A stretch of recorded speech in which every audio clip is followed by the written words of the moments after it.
And for the first time that I can remember, the Nigerian government is seriously afraid, especially the arrogant government of Major General Muhammadu Buhari. You could see them, they are jittery, and that's why they are putting on this front. And I love, especially the Abuja protesters. They are amazing. They are amazing young people. For me, kudos to them. And I always say to people, even to me, that I would say, look, I'm not the one doing this protest.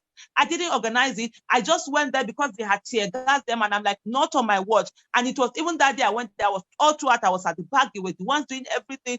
It was when the police came and they wanted to attack them. The first time that I came out in front and I stood, we stood, and then after a while, the police went down. I stood for almost over an hour within those pictures that you saw. When we did the knee, we stood up. At one time, I was speaking around. I was calling out to the police, the men and women that were there, how shameless they were coming out to attack the youth that are coming to just say to them, we want to leave. And after a while, I left that place. I went to pray. And as soon as I pray, I was just trying to take my smoothie, and then boom, boom, with the shots started coming. They were throwing canisters, they were shooting. Live ammunition?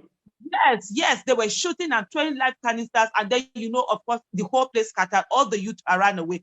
But so as they were running, I went to one side. And for me, the main thing was, I'm not going to run away. I mean, for crying out loud, I'm 46. I'm going to be 47 in December. By 2023, December 12th, if God spares my life, I'm going to be 50. For how long am I going to run away from problems? And so when they were doing, I didn't. So I just raised my fist high up and I was walking down slowly. They kept shooting at me, different shots. And I braced myself for the impact. I was thinking, okay, the bullet will soon hit me or whatever, either a bullet or the canister will soon hit me. And I kept going along that way. Then I was able to, come out of it, surprisingly, nothing.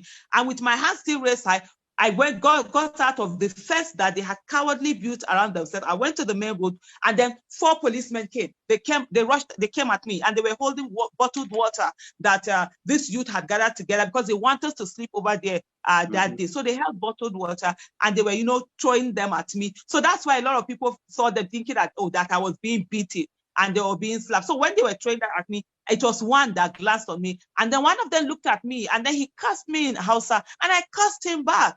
And at the moment, I could see when he saw me, because maybe he thought because I was surrounded by them, there were about 4 or 5 policemen, and they were throwing these things at me. Maybe by the time he does that, I'm going to cower or something. No, if I'm going to die, I'm going to die standing. And I was waiting for it. Like I saw some of the reports where they said that, they slapped me. None of them slapped, because if any of them had slapped, I'm going to slap that person back, because it's going to be self-defense. I don't care what uniform you're wearing. And if you're going to take me out, be ready to. I'm going to focus on one, and I will ensure that I make my boxing coach proud of me. The training I take all the time with my boxing coach, I would have descended on that person. If they're going to kill me, I'm going to ensure that one of them, I'm taking him along with me, so that they'll bury 2 people, not just one. How